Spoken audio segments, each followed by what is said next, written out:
Bien, entonces esto pues ya es impostergable, tenemos que atacarlo para continuar con las pláticas del semestre, ¿sí? Bueno, básicamente cuando hemos trabajado, he insistido en trabajar en 64 bits, pero ya que ha habido algunos intentos por trabajar con 32 bits, entonces bueno, hay que justificar, hay que ver cómo se trabajaba o incluso cómo se puede trabajar con 32 bits. Bueno, recuerdan ustedes que la base de todo esto, ¿sí?, que vamos a hablar, sigue siendo lo que platicamos casi al principio del semestre, unos videos que puse ahí sobre el 386. Esta es la base, este es de 32 bits, ¿sí? El 8086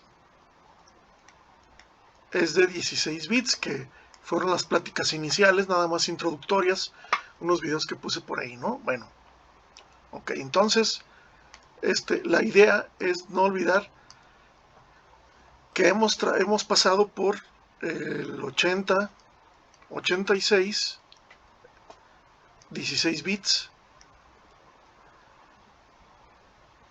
Voy a irme directamente al 386, 32 bits, ¿sí? Que tengo ya varios videos hechos. Y este otro, ¿sí? Voy a obviar el 486, muy buenos ciertamente, pero directamente me voy al Pentium, ¿sí? Que es, digamos, es el 486, pero mejoradísimo, ¿no? En ambos casos, por ejemplo, el P54, que es un Pentium, también sus registros internos eran de 32 bits, pero tenemos ya la novedad aquí de que el bus de datos, ¿sí? Ya era, perdón, el bus de datos, ¿sí? Ajá, el databus ya podía ser de 64 bits, ¿sí? Ahora, lamentablemente, pues hay que decirlo, los registros del Pentium, los registros generales, a eso me refiero, ¿sí?, son de 32 bits. Por lo tanto, aunque el bus de datos es de 64 bits, tratándose de aritmética entera, no implica una gran ganancia. Hay otras cosas en que sí mejoró mucho, ¿sí?, desde luego, pero en cuanto a aritmética se refiere, pues no. Bien, tenemos pues la introducción del Pentium, en particular el P54 y todos los que siguieron, P90, etcétera, son Pentiums, igual el Pentium Pro, etcétera, y el multimedia, el MMX, tienen su entrada a finales del siglo pasado, ¿sí?, ya a finales, ya lo último, ¿sí?, y tenían una tecnología de 350 nanómetros, 0.35 micrómetros, ¿sí?, y podían encapsular en un chip más de 3 millones de transistores de efecto de campo, más de 3 millones de FETs. Como comparación, aunque suena así un poco oscuro, se supone que el tamaño del famoso virus del COVID, el SARS-CoV-2, se supone, así lo afirman estas personas de la OMS, que tiene alrededor de 120 nanómetros, ¿sí? Es decir, un poco menos de la mitad de los transistores de efecto de campo que integraban en los Pentium. Entonces, desde entonces, pues, se tenía una tecnología muy buena de alta escala de integración, ¿sí? Bueno, pero ¿qué tenemos aquí? Una de las cosas grandiosas del Pentium, ¿sí?, es justamente la incorporación ya directamente, ¿se acuerdan? El 8086 ni el 386, aunque de 32 bits, el 386 no incorporaba aritmética de punto flotante directamente, era emulada o mediante un coprocesador que le llamaban el 387, ¿sí? Ok, aquí ya cambia la cosa y entonces al Pentium le agregan directamente una unidad de punto flotante muy avanzada que podía trabajar directamente con números de punto flotante de precisión sencilla de 32 bits y aprovechando ahora el bus de datos de 64 bits, ¿sí? Ya podía traerse directamente de la memoria reales de doble precisión de 64 bits. Aunque internamente incorporaba registros de 80 bits para números reales de doble precisión extendida. Entonces, aprovechando la revisión que vamos a ver del Pentium, vamos a aprovechar para introducir entonces los números de punto flotante, los llamados FP87, ¿sí? Que incorporan, por ejemplo, la unidad de aritmética y lógica del Pentium, no solamente los reales de precisión sencilla y de doble precisión de 64 bits, sino los de precisión extendida de 80 bits, que lamentablemente hay que decirlo, pues no son múltiplos, no es un múltiplo de potencia entera de 2. Es decir, 80 bits no se expresa como una potencia entera de 2. Por ejemplo, 2 a la 10, pues claro que no. 2 a la 8 menos, o sea, no se puede. Entonces ese es un detalle, un rasgo tal vez un poquito regresivo de esto. Sin embargo, era necesario ampliar el número de bits para un número de punto flotante de precisión doble para tener números de mayor precisión en el caso de números pequeños o muchísimo más grandes números de tamaños macro, ¿no? O sea, lo muy pequeño y lo muy grande ocupaba mejorarse. Por eso lo de 80 bits. ¿Sí? Entonces, sin duda ninguna, pues este es uno de los grandes avances. En la entrada del Pentium, esta unidad de punto flotante, que ojo, tiene su propio camino, o como se dice, tiene su propia tubería, su propio pipe, ¿sí? Su propia tubería de procesamiento. Esto es muy importante, ¿sí? ¿Ok? Luego tenemos tenemos dos unidades de punto flotante, cada una con su propia tubería. Aquí las tienen. La unidad U y la unidad V, ¿sí? Ambas tienen su propia tubería. ¿Ok? Entonces, fíjate bien, qué interesante está eso. En realidad, ¿se fijan? Ya se incorpora un poco de paralelismo ya implícito, puesto que tenemos en realidad tres tuberías, ¿sí? Una es la tubería para el punto flotante, aquí la tienen, Floating Point Unit, ¿sí? Y el otro par es de las tuberías de procesamiento de aritmética de números enteros. Entonces, es posible escribir en ensamblador, ¿sí? Una rutina que incorpore, por ejemplo, juegos de 3 instrucciones, 2 de aritmética de números enteros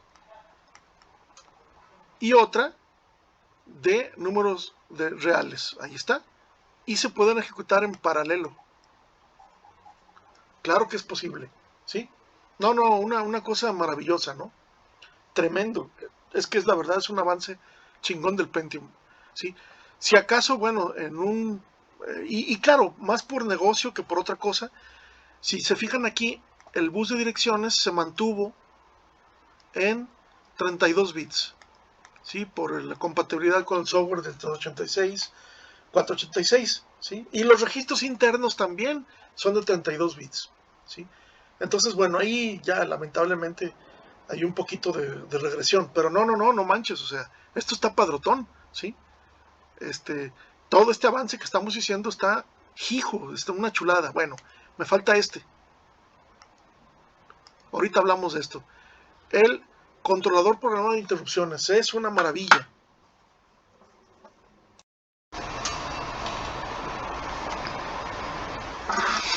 Bien, no, pues este es un parteaguas, el APIC, ¿sí? El Advanced Peripheral Interrupt Controller, no, pues esta es otra onda. Bueno, sin duda, el controlador de interrupciones en realidad pues viene de años atrás, ¿sí? Viene desde los tiempos del 80, 86 desde luego, y desde luego del 80, 386. No hay para dónde hacernos, ¿no?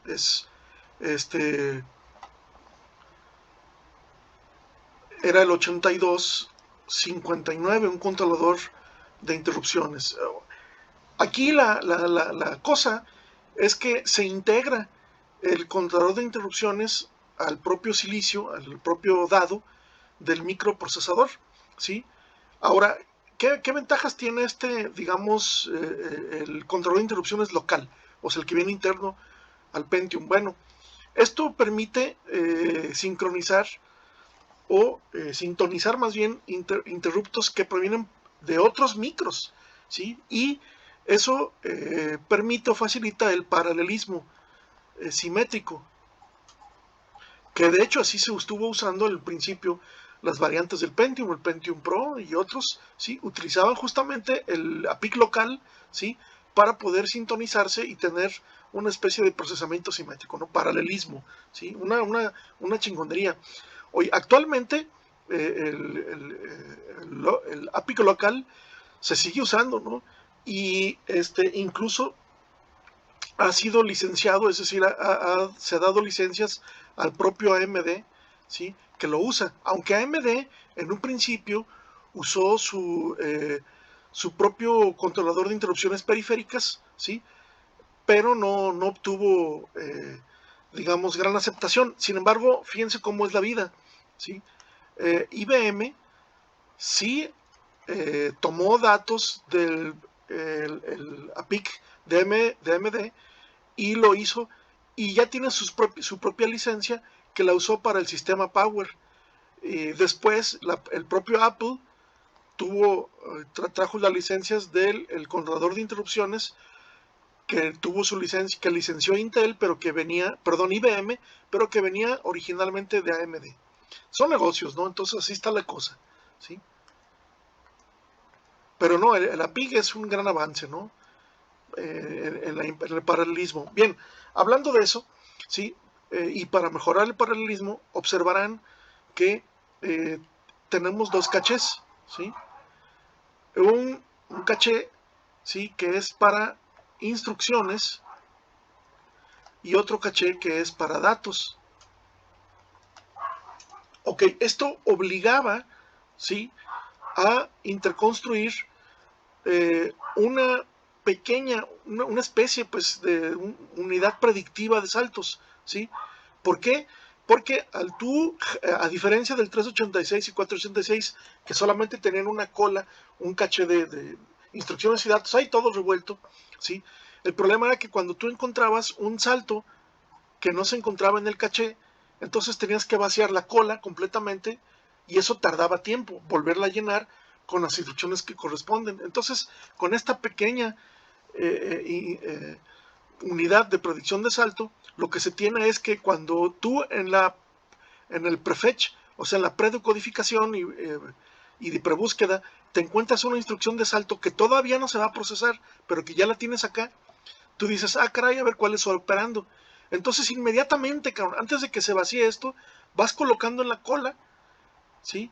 Los datos que se van a requerir para el salto una vez que ya llegue aquí, ahorrando significativamente tiempo de ejecución de código en el Pentium, ¿no? O sea, este es un avance también muy bueno, ¿sí? Entonces es la unidad de predicción de salto, perdón, ¿sí? La unidad de predicción de salto, la unidad de punto flotante, el controlador programable avanzado de interrupciones, el caché de dos vías, ¿sí? Dos tuberías y para datos, perdón, para instrucciones y datos, dos tuberías precisamente para los datos y una tubería extra para los datos, pero que son de punto flotante. Entonces, los cachés están identificados de tal manera que sea para instrucciones, que es y para datos, que es otro. Entonces, son varias características muy importantes, ¿no? Por último, no olvidar que con el Pentium se inaugura la era de los 64 bits. Lamentablemente los registros internos eran de 32 bits, lo repito. Y el bus de direcciones también de 32 bits. Eso, pues bueno, son los pequeños regresioncitas que tuvo esto. Pero tuvo mucho éxito el Pentium, ¿no? ¿Sí? Más, sobre todo el Pentium 3, ¿sí? En los consolas, juegos de computadora, por ejemplo, el Xbox, aquel Xbox guerrero de color negro, perrísimo el Pentium 3, ¿no? Muy guerrero, ¿sí? Ese es un derivativo de todo este que estamos viendo aquí. El Pentium 3 es un derivativo. Desde luego, ya el Pentium 4, ¿sí? Que incorpora ya varias unidades de estas de ejecución, y finalmente el Pentium D, que separa completamente dos unidades de proceso, ¿no? Y con él se inaugura la era de multicore, tanto en Intel como en AMD, que pues no se queda atrás, ¿verdad?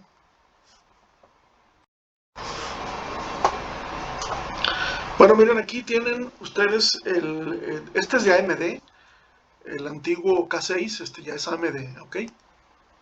Este es AMD y es el fabulosísimo K6, el ancestro del Athlon, pero vean nada más, ¿no? Es decir, para que veas cómo también en San Juan hace aire, ¿no? Mira, ¿sí? El K6 avanzadísimo, también apareció a finales del siglo XX, ¿no? ¿Sí? Podemos ver muchas características, la verdad, que ya las tenían en el Pentium, pero, checa el dato. Aquí hay un detalle que no es posible que lo pierdan de vista. Aquí en AMD, o el Athlon, en este caso el predecesor que es el K6, observa esta unidad.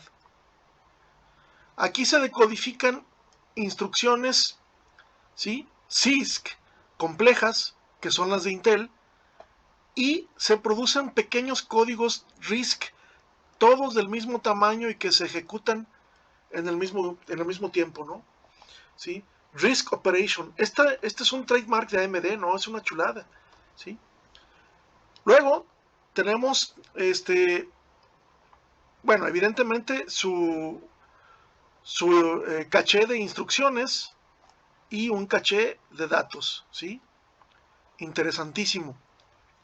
Tenemos después la lógica de ramificación, que es en realidad una pequeña unidad de predicción de salto como te ven en Intel, pero esto que acabo de decir ahorita, ¿sí? Esto es de la mayor importancia, ¿sí?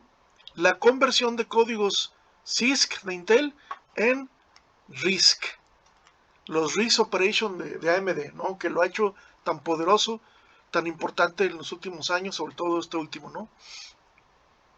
Bien, pero muy importante, ojo, una vez que se despachan estos RISC Operation, ¿sí? Observa las tuberías en la que se va a despachar. Mira, por ejemplo, aquí tenemos el scheduler, ¿sí? El agendador, o quien agenda instrucciones de RISC, fíjate nada más, ¿eh? Son los RISC Operation, o sea, las operaciones x86 de aquí arriba, que eran CISC Intel, las desbaratan, bueno, las recodifican en RISC Operation para eficientar la ejecución. Y mira qué chulada, ¿no? ¿Sí? Observa esto, ¿eh? Ojo, una unidad de carga y otra de escritura de aritmética entera, están en paralelo, ¿sí? Luego tenemos una unidad de aritmética entera, completamente en paralelo a estas dos.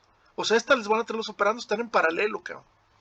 Luego tenemos, esto sí es nuevo, en esto sí, lo que sea cada quien, una unidad de multimedia en paralelo a la de aritmética entera, ¿sí? Y luego tenemos otra unidad de entera en paralelo con esta otra, la unidad de X y la unidad Y, son de aritmética entera, ¿sí? Y luego checa el dato, ¿sí? En paralelo también tenemos, ahora, bueno, entonces aquí, ojo, observen esto. Entonces tenemos 1, 2, 3, 4, 5 unidades de aritmética entera en paralelo y otra más, ¿sí? Que es esta, mira, la unidad de punto flotante. Entonces tenemos 6 unidades de procesamiento, unidades de ejecución de instrucciones, pero RISC Operation las tenemos en paralelo, cabrón. O sea, no, pues, por ahí, no tengo ahorita la mano la motherboard, por ahí la tengo que buscar, pero tengo mi K6, ¿sí? O sea, yo inmediatamente cuando supe de esto, yo compré el mío. Es una chingonería. Sí, se llevaba de lejos al Pentium, de lejos, ¿sí? Claro, Intel no se quedó atrás y bueno, ya saben la historia, ¿no? Es una competencia muy buena, pues, ¿sí? Ok, entonces, no, pues esto está tremebundo, ¿sí? Esta unidad, el K6, que después se transformó en el K7, ¿sí? Le incorporan instrucciones gráficas de 3 dimensiones, 3D, gráficas 3D. Este sí ya se llamó Athlon. Ya cuando sacan el famoso, este sí ya le cambian el nombre, ya no era K6, el famoso K7, no, este ya era Athlon. Una chingonería y no nos ha dejado de asombrar los avances que ha tenido AMD en los últimos años, ¿no? O sea, no se puede negar, hombre, pues está a la vista, ¿no? Con su arquitectura, la del año pasado, Zen 2, Zen 3, no, cabrón, pues es una chingonería, ¿no? La verdad, en muchos aspectos, sí dejó atrás a Intel, y Intel es un monstruo, ¿sí? No se crean que se va a quedar de brazos cruzados, pero en este sentido, no manches, ¿no? Fue muchísimo el avance de AMD, muchísimo. Ahorita, pues desde el año pasado, ¿no? Es líder, ¿sí? O sea, en cuanto al desempeño, ¿no? Desarrollo. El mercado lo sigue teniendo un poquito Intel, pero ya no tanto. Ahí va AMD, ¿no? Ahora, otro golpe, ya para dejar esto de lado, otro golpe que recibió Intel fue el de Apple, ¿sí? El año pasado, no olvidar por favor que Apple se fue con ARM. Ahí está. Y en el momento en que estoy editando este video, lo estoy haciendo, tengo noticias de que Intel, sí, voy a borrar esto. Intel, sí, bueno, esto es de AMD. Ok. Es el famoso K6, que evolucionó en el Athlon. Ahí está. Bueno, como comentario, ¿no? Y me estoy enterando en estas semanas apenas, poco después de que empezó el semestre, nada más quería escuchar un poco más de información para corroborarlo, ¿no? La verdad es de que parece ser, aparte de que hubo algunas renuncias en Intel el año pasado, ¿sí? Hay algunos cambios, ¿no? Bueno, por ejemplo, Intel está dividido en dos grandes grupos. Lo que es en sí desarrollo de Intel, los que se encargan de diseñar y manufacturar microprocesadores de ellos mismos, pero tienen otra línea, tienen otra línea de negocios que puede manufacturar microprocesadores, adquirir y vender licencias. Chinguense esta. Pues me entero que Intel, disculpe, acaba de acceder al negocio de en esa otra línea de manufactura. ¿Qué creen?